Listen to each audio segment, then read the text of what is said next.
I've been seeing pretzel sourdough bread everywhere, so I wanted to try my hand at it. You'll start by adding brown sugar to filtered water, and you'll mix that really well, and then you'll add your active sourdough. I used 100 grams, but I'll put the measurements on the screen. You'll want to mix that really well, and then you'll add in your salt, and again mix that really well, and then the standard 500 grams of flour, and you'll mix that really well as well.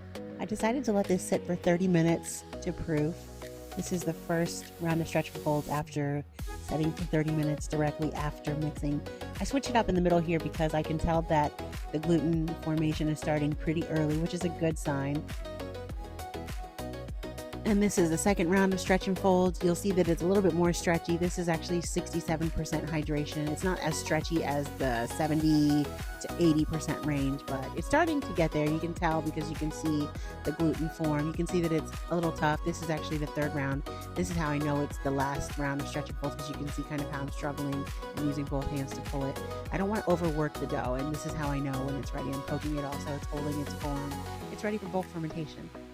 This is about an hour and a half into bulk fermentation. I'm pulling to see if the dough comes off of the sides. I tried the jiggle test to see if it jiggles. If there's not really a lot of jiggle, it could go for longer, and so I do leave it for, I think, a few more hours after this. And then there I'm also checking for bubbles as well. So I'm not happy with it. I'm just going to let it set.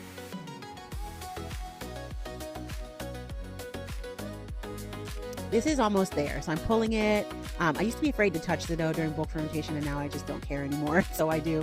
But I knew it was almost ready, so I gave it about 20 to 30 more minutes, and then I wet my hand and I tried to pull it out, and it worked, and so I knew that it was ready for shaping.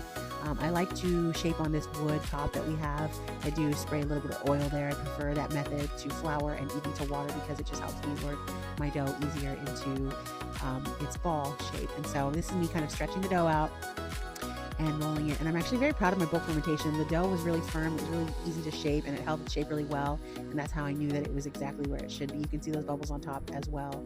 This is going to be a pretty good loaf, and this is me kind of giving it its final shape before I put it in the fridge to bake it in the morning. And so it's going to go into the fridge overnight, and in the morning we will bake.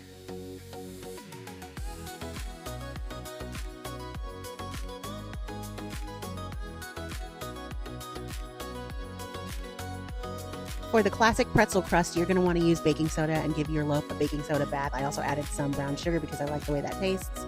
You will bring the dough to a boil. I needed to reduce it a little bit. It didn't need to be a super rolling boil, but I didn't. So you'll drop it in there for about 20 to 30 seconds, and then you'll pour it and bake it immediately. And just like that, you'll have your pretzel loaf.